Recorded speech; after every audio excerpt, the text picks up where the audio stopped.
congratulations. What's the prospect of another title leading into the Open? What would that mean for you? Yeah, well, it'd be the perfect way to start the year for sure. First single event for me.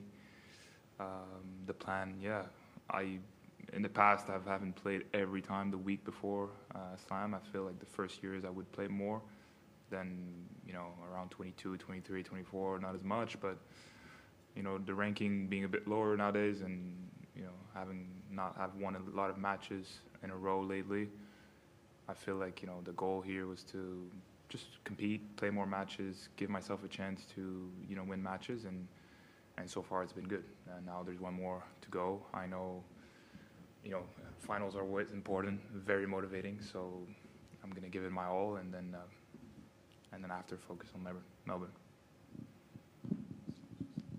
Hey Felix, just curious what you're feeling like physically at the moment this week. I know you had that sort of back issue towards the end of last year. Yeah. The Aussie summer can be a little bit grueling, so how are you holding up at the moment?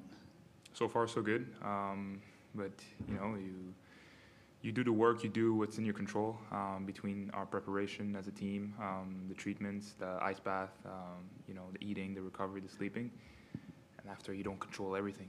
Not everything is in my hands or in my power, but I hope this keeps going. But right now I'm feeling good. Today was a good test, playing a guy like Tommy, where ups and downs in the match, but difficult conditions with the lighting and stuff, and then just him being the great athlete he is, and myself matching up with that was I think an important test for me. Just lastly, I wanted to ask about that last set. Obviously, you dropped that second set. How did you sort of turn things around? And then you had to dig quite deep on service a couple of times, I guess. Yeah. What did you go through sort of mentally, and how did you pull that one out? Well, the second set, was odd because I had a great start, 2-0, and I felt like, it was a solid first set overall because I got the break early. He played a great game to break me back. I played a great tie break. So I thought, like, okay, 7-6, 2-0, this is so far a good match. And then, things turned around, and I had a bit of a dip, of focus and effort physically. So it was important, I think that break to get out and to give myself a bit of time and to just, mentally prepare myself to try to play a great start of the third set, which I did. So, it was key to get that break early to have that margin because he was still in every return game and he was putting pressure, but I think having that margin with the early break was crucial. Felix, how much do you enjoy playing Tommy? Because the two tour-level matches that you'll have played have both been pretty tight, three-setters. Yeah, even more the first one. I had to save, I think, 6 match points. He's been... I enjoy playing him because I like him as a person. I think he's a great guy. He's always very respectful and with everybody around. And we've played in some team events and in Labour Cup together. We had good moments every time we practice. We're in good spirits. So he's a good guy. And I think when you play somebody like this, you just feel like you're both competing at your hardest, but with a lot of respect and sportsmanship and So, I do enjoy those matchups, and he's one of the top players in the world also right now. So it's motivating to see, where your game matches up against a guy that's in form lately. And for me, it was an important win for sure at the start of the year for me. And starting the year with at least a final, how much encouragement does that give you for at least the early part of the season and helping to get that ranking back up?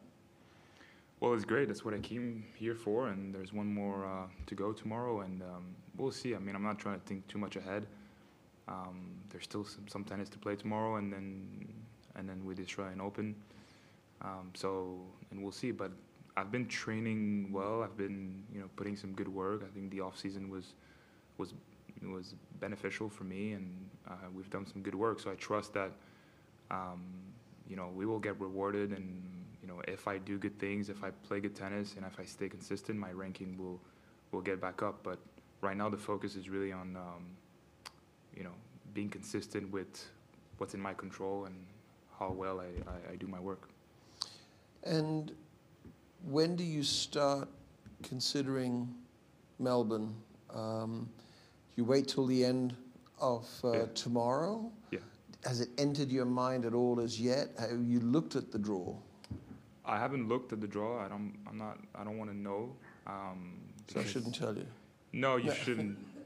I mean, look, if I find out, I find out. But I don't want to know. I'm not going to go look for it because I know my next opponent is Sebastian Korda or Kekmanovic. So that's what I know. And then after that match, I will for sure then look at the draw. I know that I play Monday there, that I know of. And then obviously we look with the team just for the schedule, you know, of planning things ahead, not to be rushed, you know, once we get there. Obviously it's a quick turnaround, but it's, you know, Melbourne is not so far from here.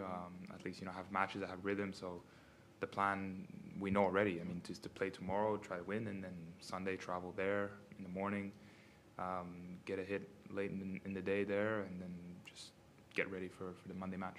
And looking ahead to the Adelaide final, your thoughts first on if it was to be Sebi, and then secondly, if it's to be Mirabeau? Well, Sebi, we've known each other for quite some years now. We're the same year. We've played a bit in not even juniors, but like under 16 events, and you know, with Canada and US, you know, since the beginning, we've played like in these matchups, playing for our country. So he's been a great opponent to have. I love, you know, his improvement over the years. I feel like it's always been steady. He's had some struggle with the injuries, which is unfortunate, but he's always had, you know, steady progress. He's got great game, great technique. And we've played in the final before, and it was a tough one. I won in straight sets. I played great in Antwerp, but I know he's a tough client. He's beat me, you know, one time on clay pretty badly as well. So he would be a tough one, and Kekmanovic the same thing. I've known him for a long time, same generation, same thing. We've practiced together here, and I thought he was playing great, so I'm not surprised to see how well he's played in the first 2 rounds. I think just winning, you know, in straight sets, pretty straightforward. So he's been playing some good tennis this week, so it's going to be, I think, a pretty tight one tonight. Let's see.